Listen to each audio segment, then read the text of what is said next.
You ready? Yeah.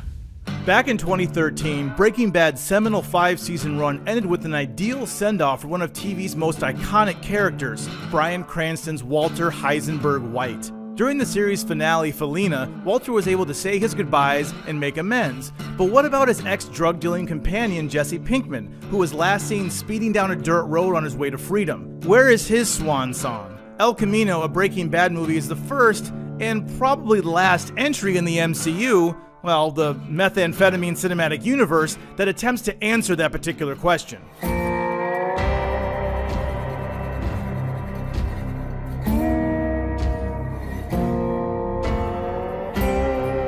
The film is a skillfully written thriller centering on Jesse's narrative shortly after he escaped from the neo-Nazis' meth facility. 6 years may have passed since Aaron Paul stepped into Pinkman's shoes, but the actor has lost none of his on-screen potency and delivers one of the best performances of his career. This is the most emotionally distraught version of Jesse we've seen, as he struggles to cope with the guilt of his past life and the PTSD brought on by his imprisonment.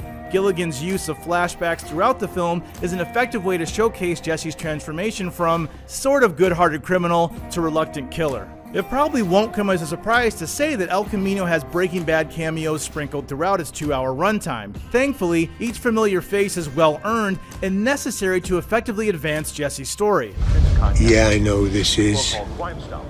At this point, who doesn't? And while it's nice to see these familiar faces, writer-director Vince Gilligan never uses them as a, hey, remember that guy, kind of crutch. One villainous character from the original series in particular reveals their depravity in a memorable sequence that's both unsettling and surprisingly funny. The one drawback to the cameos can be squarely put on Father Time, because the series ended 6 years ago and these actors are portraying their respective characters as if no time has passed. Their physical appearance can be a bit distracting. Gilligan could have used some kind of digital de-aging technique that would look silly in Breaking Bad's grounded world, but it is sometimes difficult to ignore the very noticeable differences. With Jesse on the run from the law after the season 5 finale bloodbath, Gilligan keeps the camera and characters in confined spaces, houses crammed in between a wall and a mattress, and ducking down in cars. This directorial choice adds an appropriate amount of tension, giving the viewer a sense of what it must feel like for Jesse as the walls close in around him.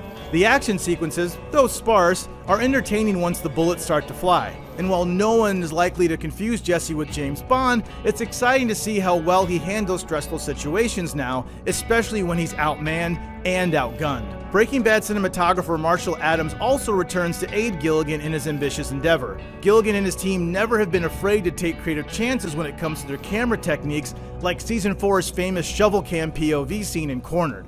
El Camino wisely taps into this tradition with some cool shots like a bird's eye view of an apartment involving several moving pieces. When the frenetic pacing does slow down a bit, the camera pulls back to reveal some beautiful wide shots featuring New Mexico's stark landscape. I don't know what to tell you. No way I'm helping you people put Jesse Pinkman back inside a cage.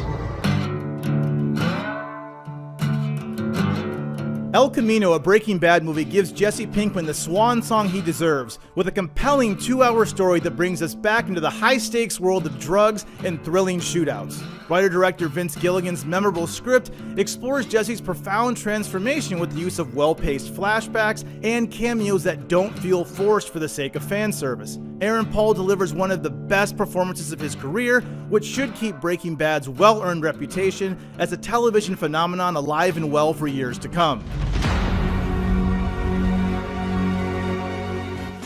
For more movie reviews, check out what we thought of Gemini Man and Joker. And as always, be sure to follow and subscribe wherever you like to watch IGN.